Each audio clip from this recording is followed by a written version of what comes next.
G'day everyone. This is video number 2 for tonight. Try and making up for some lost time. So this one is kind of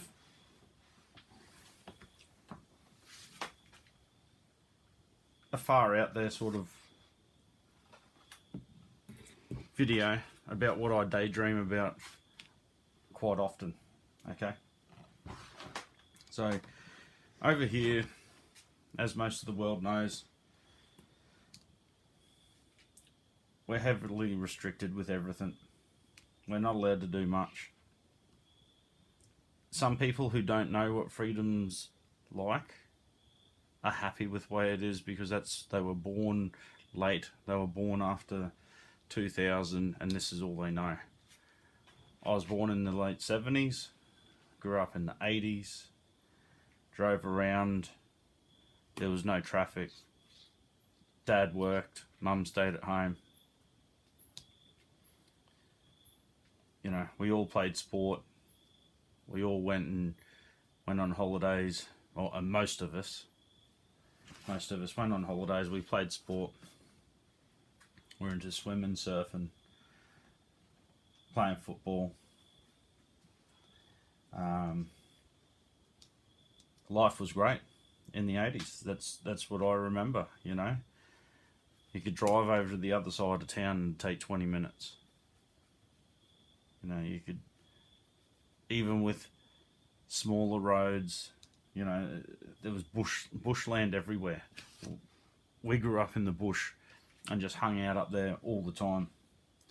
We had computer games. There was like Segas and Nintendos and I don't know, a couple of other ones. Sure, we all had them. We played them a little tiny bit. But the last place on earth I wanted to be was at home where my parents were. Whinge, nag, do this job, do that job, you know. I used to come home from school, grab my dog and I'd piss off. We'd be playing footy. We'd take, wherever I went, my dog come with me. It wasn't even an issue. And, you know, riding motorbikes, shooting guns, blowing shit up, fishing in the local creeks, swimming in the local creeks, you know, driving around bush bashing cars and that in the bushland, you know. And no one gets to do that anymore. As kids, we all had air rifles.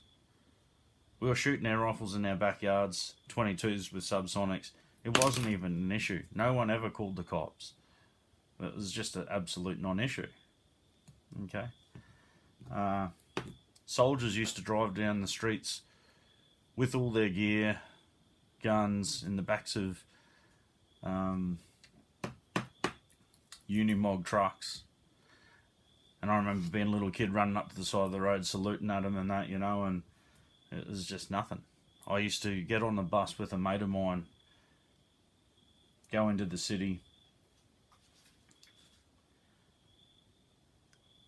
buy 3.0s or, you know, just buy rifles in general with ammo inside a little plastic bag that you knew was a firearm. We'd get on the bus while we're waiting at the bus stop in the middle of the city. People would be going, "Oh, what did you buy, mate?" "Oh, 303. Yeah, my dad's got one of those. My granddad, he went to Papua New Guinea and fighting the Japs and blah, blah, blah, blah." No one gave a shit. We'd get off the bus, we'd walk home through the suburbia with our rifles and ammo in hand. No one ever was scared. Cops were never called. More times than not, people were coming up asking to, "Oh, come over here and show us that and I'll show you mine," and they'd love to tell you hunting stories or war stories and, you know, tell you what sort of guns they got and where they go shooting and things like that. And how everything's changed now. Kids don't leave their house. Everyone's scared of firearms. You know, no one gives a shit about each other anymore. Neighbours don't talk to each other. We've got traffic chaos just everywhere. People getting road rage and you got slow wankers in the right lane hogging traffic. People losing their mind behind them because you can't takes kilometres to merge over to, if you want to get off a exit ramp, because no one wants to let you in. Then you've got other people who try and force their ways in. It's just, you know, it's just a breakdown, you know. So, breakdown of society. You know, you got all this mental illness. There was a lady, I seen someone was stabbed and killed today. I haven't looked at the news story, but headlines, you know, family dispute, someone stabbed and murdered. Yesterday, some mental prick down in Sydney stabbed to death an old lady. Done nothing wrong. He's just mental. We don't lock up mental people in mental wards anymore, so they're just roaming around the streets, just off their heads. It's up to them whether they want to have medication, but you know, it's just shit anyway. So, anyway, I've always, you know, being a construction labourer, I'm a labourer, right? I just pick up heavy shit from here and I put it over there and I just switch off. I don't need to worry about work. All I do is think. And I think about what's ways that we can improve society. How can I improve my country? How can we all come together? And, you know, my old man's Scottish. And at his funeral, we got a piper and he played the song called Flower of Scotland.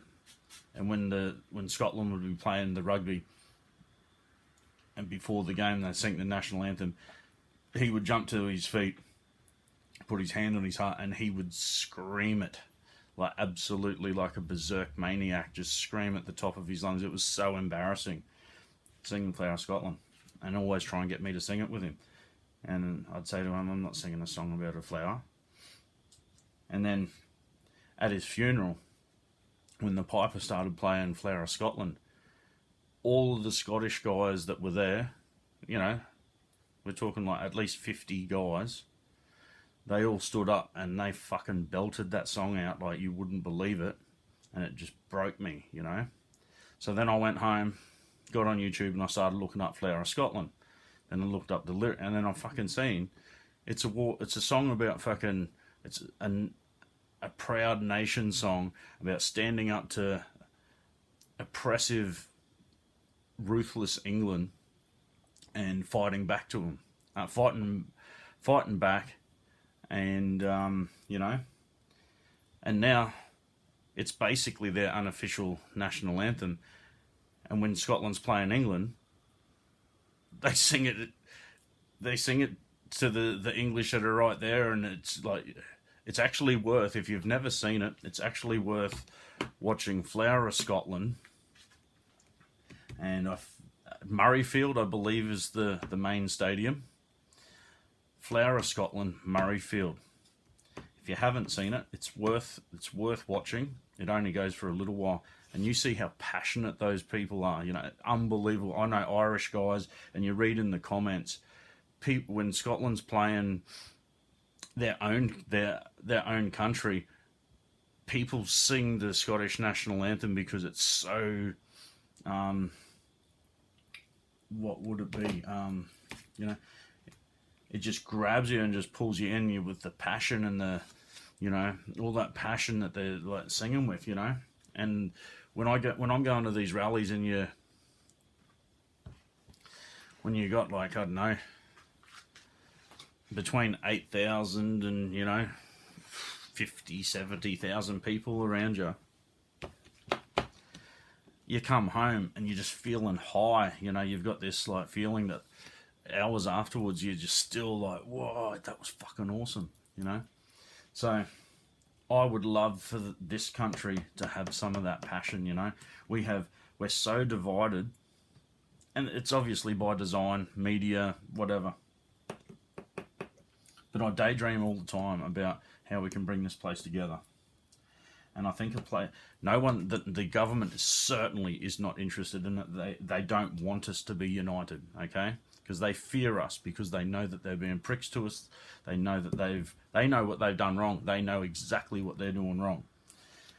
So, but Queensland and New South Wales, we have this massive rivalry every year called State of Origin. We play 3 games of football, and it's the best of 3 wins the series. that's the closest thing that this country has to going to a civil war. For 3 days a year, we hate each other.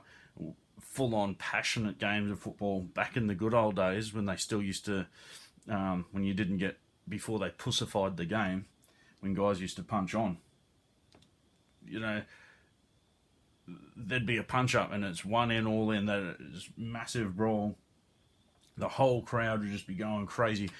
Every man and woman and child in this state and this state here, and then, heaps of them all over the place for that 15 seconds, 30 seconds at that punch up's going. Everyone here is jumping up and down in their lounge rooms like, going mad. And they've taken that away from us. That we get to unleash that, like, yeah. We don't have heavyweight world champions down here to do that sort of stuff. So we've got this, well, I do anyway. And I know a lot of other people are passionate sort of Aussies too, It's, so now if you want to be, we have a rural fire brigade. Obviously the whole world hears about the crazy bushfires that we have. Then we have floods. If we're not having bushfires, we're having floods.